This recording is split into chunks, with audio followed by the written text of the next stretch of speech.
Indian central கவர்மெண்ட்டும் Tamil Nadu state கவர்மெண்ட்டும் face பண்ணுற ப்ராப்ளம் லிபரலைசேஷன், ப்ரைவேட்டைசேஷன், குளோபலைசேஷனான மேனேஜ்மெண்ட்ஸை ரெகுலேட் பண்ணுறதே அவங்களுக்கு பெரிய ரிஸ்க்காக இருக்குது. இதில் கான்ஸ்டியூஷனோட ப்ரியாம்பிள் SSSDRை காப்பாற்றுறது ரொம்ப அவங்களுக்கு சேலஞ்சாக இருக்குன்றதை பற்றி ஷேர் பண்ணிகிட்ருக்கேன். ஒரு உதாரணத்துக்கு இளம் பிள்ளைகள் புரிகிற மாதிரி நான் சொல்கிறேன். சினிமா, கிரிக்கெட், அரசியல், நீங்கள் எந்த பேப்பர் எந்த மீடியா இப்போ ஆன்லைனில் நீங்கள் எடுத்தாலுமே செலிப்ரிட்டிஸ் 4வது ஒரு கேட்டகரி, இவங்கள மையப்படுத்தி தான் தமிழ்நாட்டோட அரசியல், இந்தியாவோட அரசியல் இருக்கும். ஆனால் சர்வதேச அரசியல் அப்படியே டோட்டலி வேறு. அதை நான் அடுத்த பகிர்வில் பயணிக்கிறேன். அப்போ சினிமாவை பாருங்கள், அரசியலை பாருங்கள், கிரிக்கெட்டை பாருங்கள்.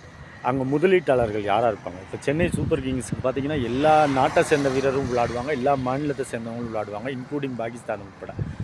அதே மாதிரி கிரேட் இண்டியனில் பிரெயின் லாரா, சோயப் அக்தர், டெண்டுல்கர் கூட விளாண்டுருக்காங்க. அப்போ நீங்கள் முதலீட்டாளர்களோட கையில் தான் இப்போ சர்வதேச அரசியலுமே இருக்குது. அது இந்தியாவோட 4 தூண்கள்னு சொல்லக்கூடிய அரசு அதிகாரிகள், மக்களால் தேர்ந்தெடுக்கப்பட்டவங்க, பாராளுமன்றம், சட்டசபை, மத்திய அரசு, மாநில அரசு அதிகாரிகள், ஊடகம், இந்த 4 தூண்கள்லையுமே அவங்களோட முதலாளிகளோட ரொம்ப இன்ஃப்ளூயன்ஸ் உண்டு, கொயர்சன் உண்டு. அதை தாண்டியும் தான் நம்ம நாட்டில் டியூ ப்ராசஸ் ஆஃப் லா பிரகாரம், சட்டத்தின் ஆட்சியை கான்ஸ்டியூஷன் பிரகாரம் நம்ம நடத்த முயற்சிக்கிறோம். அதைத்தான் நம்ம ஆக்கப்பூர்வமாக அடுத்த தலைமுறைக்கு கல்வியால் உய்வுக்கு இதைத்தான் நம்ம குழந்தைகளுக்கு போதிக்கணும். சாதி ரீதியாக, மத ரீதியாக, மொழி ரீதியாக, இன ரீதியாக, எனக்கு தனி நாடு கொடுன்ற பிரிவினை ரீதியான பிரச்சனையெல்லாம் கடந்த காலத்தியது. தமிழில் பிரச்சனை ஸ்ரீலங்காவுக்கு மட்டும்தான். அதை இங்கே நம்ம அதை அப்ளையே பண்ண முடியாது. ஏன்னா டெஸ்ட்டே பண்ண முடியாது. Test of each political independence struggle differs according to their land and according to their peoples problems. இந்தியாவோட சோசியாலஜி பாருங்கள், டோட்டலாக ஒரு ஃபேஸ் பண்ணுறக்கூடிய ப்ராப்ளம். முதலாளிகளுக்கு இடையில் ஜாதி பிரச்சனை இருக்காது, மத பிரச்சனை இருக்காது, மொழி பிரச்சனை இருக்காது, இன பிரச்சனை இருக்காது, தேச பிரச்சனை கூட இருக்காது. நீங்கள் வேணால் பாருங்கள், உலகின் சர்வதேச டாப் 10 லீடிங் முதலாளிகள் லண்டனில் விசேஷம் வைக்கிறாங்கன்னா அமெரிக்காவோட ட்ரம்ப்பும் போகணும், ரஷ்யாவோட பிஎம்மும் போகணும், இந்தியாவோட பிஎம்மும், எல்லா நாட்டை சேர்ந்தவங்களும் போகிறாங்க. சினிமா, அரசியல், கிரிக்கெட், இது மீதான அதீத மோகம், அதீத கவர்ச்சி.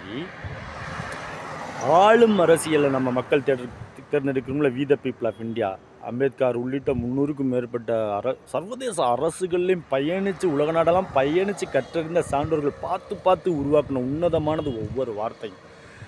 அதோட பிரியாம்பிள் தான் SSSDR. அந்த மக்களாட்சியை நம்ம நிறுத்தி செய்ய விட்டுறக்கூடாது, குடியரசை நிறுத்தி செய்ய. ஏன்னா குடியரசுன்றது நான் திரும்ப சொல்லிட்டு இருக்கேன், எந்த நாடுமே குடியரசு நாடு கிடையாது. ஏன்னா இங்கே எல்லாத்துக்குமே காலனி நாடுகளுக்கு இன்னமும் பிரிட்டிஷ் குயின் தான் குடியரசின் தலைவர், கனடாவுக்கும் ஆஸ்திரேலியாவுக்கும். அதே மாதிரி அந்த காலனி நாடுகள் இல்லாமல் இன்னொரு நாடுகள் ஆண்டிருக்கும்ல, ஐரோப்பிய நாடுகள், அந்தந்த டச்சு, போர்ச்சுகல், அவங்க தான் அவங்க ராணி தான் ராணி. இந்தியா ஒரு உன்னதமான டெமோக்ராட்டிக் ரிப்பப்ளிக்கான நாடு. சோசியலிஸ்ட்டை பாருங்கள், நம்ம ரஷ்யாவில் புரட்சி நடந்துன்னு நம்பினோம். ஆனால் 92ல் லிபரலைசேஷன், ப்ரைவேட்டைசேஷன், குளோபலைசேஷன் உலகமே ஆயிடுச்சு. அப்போ நம்ம அதுக்கு அடாப்ட் ஆகிட்டாங்க. அப்போ பிரியாம்பிளில் இருக்க சோசியலிஸ்ட் வேர்டோட அர்த்தம் நீர்த்து போயிடுச்சு. SSSDR டெமோக்ராட்டிக் மக்களாட்சியோட முக்கியமான இன்ஸ்டிடியூஷன் எது?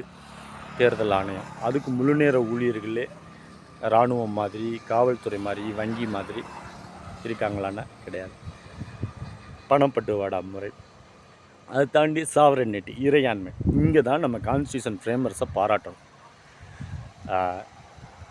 இதுக்கு முன்னாடி வாழ்ந்தவங்க நிறைகள் குறைகள் பண்ணியிருக்கலாம். இனிமேல் வரப்போகிற இளம் தலைமுறை இந்த யங் இந்தியா, யங் தமிழ்நாடு அஃபர்மேட்டிவாக ஒரு வளமான ஆட்சியை செய்யுன்ற நம்பிக்கையோடு இந்த பகிர்ந்துக்கிறேன். நம்ம பிரியாம்பிள் கான்ஸ்டியூஷனை கை வைக்கவே கூடாது.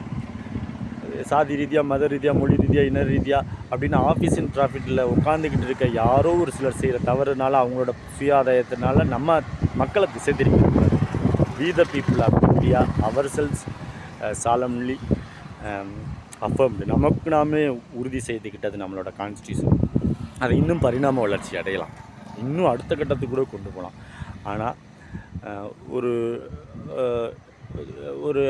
ஒரு ஆளும் அரசு அரசோ அதிகாரியோ ஒரு டாக்டரோ ஒரு இன்ஜினியரோ அட்வொகேட்டோ நீங்கள் அவங்கள போய் இன்ன ஆளுக இன்ன ஜாதி இன்ன மதம் இன்ன இனம் தமிழர் கன்னடர் இப்படி பார்க்குற மனோபாவம் இருக்குல்ல, அதெல்லாம் போக்குறதுக்கு தான் கல்வி. கல்வியால் உய்வுக்கின்ற அந்த அரசியலை யார் முன்னெடுத்தாலும் அவர்களை கண்மூடித்தனமாக ஆதரிக்கலாம். கல்வியால் உய்வு. இந்த அளவில் இதை நிறைவு செய்து அடுத்தடுத்த பகிர்வில் பயந்துக்கிறேன். இந்தியாவோட TSSR பிரியாம்பிளில் கை வைக்கும் அதை சிதைக்கும் எந்த சக்திகளையும் நம்ம பிரிவினைவாதிகளையும் ஏற்றுக்கொள்ளக்கூடாது. Feel is that's health covet and rule your own. Thank you.